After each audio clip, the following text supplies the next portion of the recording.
Isang batang lalaki ang umano'y na-hypnotize at iniligaw daw ng isang babae. Ang kanyang magulang nagpatulong sa mga pulis at sa social media para mahanap siya. Narito ang report ni Von Aquino. Miyerkules ng hapon noong August 21, umalis daw ng bahay ang 12 anyos na lalaki na itago natin sa pangalang Carlo matapos mapagalitan ng kanyang magulang.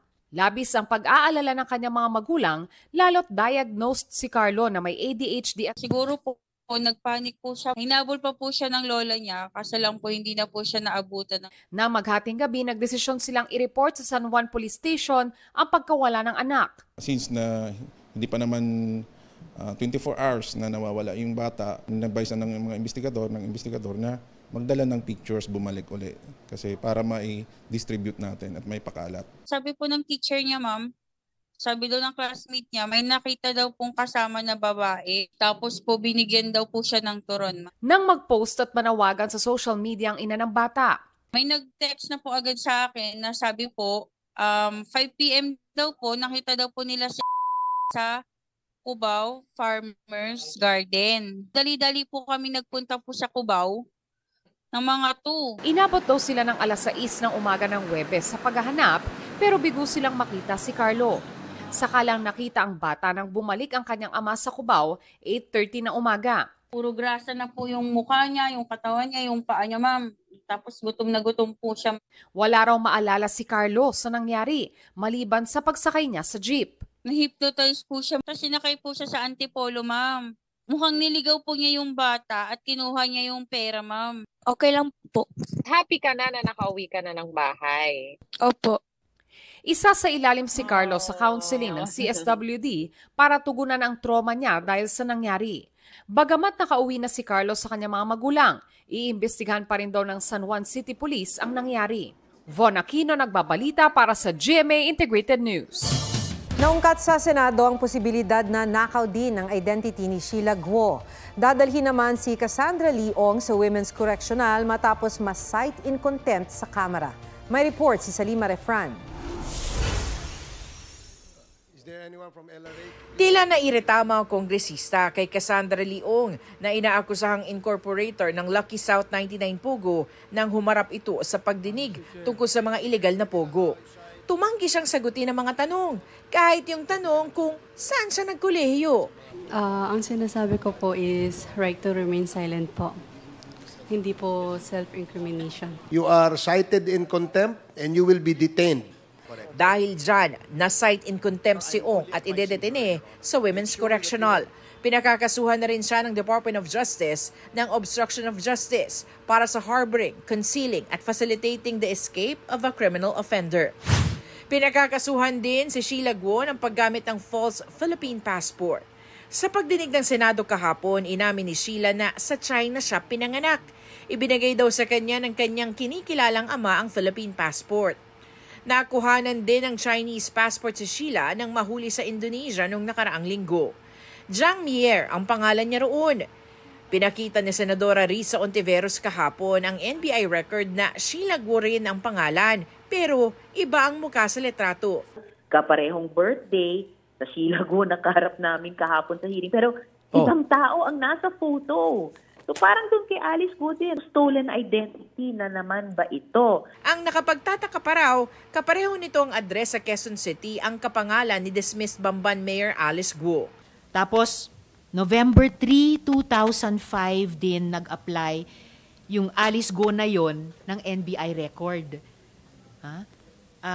Kasabay nung isa pang Sheila Guo na ito. The day before that, or November 2, nag-file si Angelito Guo ng delayed registration of birth ninyong dalawa ni Alice Guo. Kilala nyo ba, Miss Sheila, itong dalawang Guo na to? Hindi po. Ayon pa kay Ontiveros, meron siyang impormasyon na nanuhulo umano ng malaking halaga ang mga Guo para makalabas ng bansa. Ang ulat ay 200 million pesos ang ibinayad, ginastos ng Guo family para lang patakasin sina Alice. Duda si Justice Secretary Jesus Crispin Remulla sa sinabi ni Sheila na nagbangka sila ni na Alice hanggang makarating sa Malaysia. Sanay sa lifestyle na maganda yun eh. Hindi kaya. 3 araw sa fishing boat, saan siya matutulog dun? Sinusubukan namin kunin ang panig ng mga guwo. Sarima Refran, nagbabalita para sa GMA Integrated News. Walang pasok ang mga estudyante sa ilang lugar sa Cavite bukas, August 29 dahil sa masamang panahon dulot ng habagat. Kanselado ang klase sa lahat ng antas sa mga pampubliko at pribadong paaralan sa Imus City, Dasmariñas City at San Noveleta. Ang anunsyo po ay mula sa Facebook post ng kani-kanilang lokal na pamahalaan. Hulikam ang pagsampa at mahigpit na pagkapit ng isang MMDA enforcer sa hood ng isang humaharurot na sasakyan sa Taguig. Narito ang report ni Nico Wahe. Parang pelikula ang tagpong ito sa bahagi ng Loton Avenue sa Taguig City kahapon. Nakasampa na kasi sa hood ng isang humaharurot na sasakyan ang MMDA enforcer na yan. Bago nito, hinarang pala ng enforcer ang sasakyan matapos umano itong makabangga. Pero sa halip na sumuko, nagpilit umalis ang sasakyan at doon na napasampa sa hood ang enforcer. Ayun siya guys, may sakay na MMDA. Ha? Eh no, yan yung nakabunggo sa amin.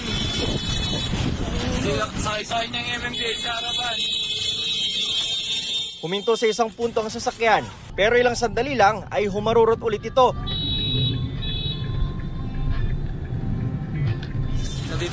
Ayon sa MMDA, nakatakas ang driver.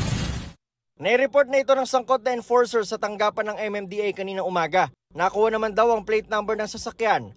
Patong-patong na kasong kriminal ang kaharapin ng tumakas na driver. Irerekomenda rin ng MMDA sa LTO na kansilahin ang kanyang driver's license. Nico Wahe, nagbabalita para sa GMA Integrated News. Naglabas ang Davao RTC ng supplemental and clarificatory order tungkol sa inisyo nilang temporary protection order na hiniling ng Kingdom of Jesus Christ. Nilinaw ng korte na hindi sinasalungat o kinakansela ng TPO ang arrest warrant laban kay Pastor Apollo Kibuloy. Pero dapat daw ay rason-dable ang pagsisilbi ng arrest warrant. May report si Cyril Chavez ng GMA Regional TV. Nagsimula raw ulit ang PNP sa paggamit ng ground-penetrating radar sa katedral sa loob ng kanilang compound kaninang umaga. Ayon sa Kingdom of Jesus Christ o KOJC, equipment yan na kayang makadetect ng mga tunog pati tibok ng puso kahit sa ilalim ng lupa, na naging basehan para maniwala ang PNP na nasa isang underground bunker sa loob ng compound ang hinahanap nilang si Pastor Apollo Kibuloy. Dahil sa presensya ng mga pulis sa kanilang compound, kahit na may temporary protection order na mula sa korte, muling dumulog ang legal team ng KOJC sa Davao RTC. Hiniling nila na maglabas ng show cause order para pagpaliwanagin sina DILG Secretary Benhur Abalos, PNP Chief Romel Francisco Marbil at ilan pang opisyal kung bakit hindi sila dapat ipakontep ng korte. Siguro hindi kaagad yun mag-grant kasi nga pero at least may grounds na kami, and if we will be able to present evidences later on, baka mag-grant. Hindi ito TRO, nare-restrain kami. Wala sa order niya na titigil kami sa operation sa paghuli kay Kibuloy. Hindi po nakasaad doon na tayo po ay pinapaalis po sa loob po ng compound and much more para i-stop po yung ongoing implementation po ng warrant of arrest. So yan po yung interpretation po ng PNP. Kini-question din ni Abalos ang inilabas na TPO ng Davao City RTC dahil wala na sa Davao City ang kasong child abuse laban kay Kibuloy matapos ilipat sa Quezon City. Kanina, kasamang nakapasok sa loob ng KOJC compound ang GMA Regional TV at iba pang miyembro ng media sa ikalimang araw ng pagsisilbi ng arrest warrant. Pasok na tayo. Tumambad ang mga tolda kung saan naroon ang KOJC members. May ilang pulis na nagbabantay sa gilid ng katedral. Nadaanan din ng media ang Jose Maria College Building kung saan sinasabing may narinig na tila paghuhukay. Pero hinarang ng ilang KOJC members ang taga-media at pulis. Pinasinungalingan naman ng pulisya ang balitang binigyan lang ng PNP ng 2 oras ang KOJC para isuko si Kibuloy bago umano nila pasabugin ang katedral. Cyril Chavez ng GMA Regional TV, nagbabalita Para sa GMA Integrated News.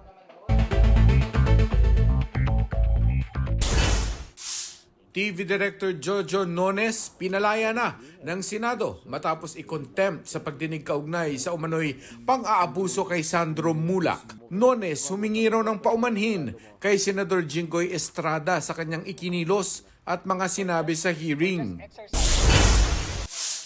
Apela ni dating Congressman Arnie Teves para baligtarin ang pag-aproba ng Court of Appeals ng Timor-Leste sa extradition request ng Pilipinas. Ibinasura, ikinatuwa ito ng DOJ. Mark Salazar, nagbabalita para sa GMA Integrated News. Huwag magpahuli sa mga balitang dapat ninyong malaman. Mag-subscribe sa GMA Integrated News sa YouTube. Sa mga kapuso abroad, subaybayan nyo kami sa GMA Pinoy TV at sa www.gmanews.tv.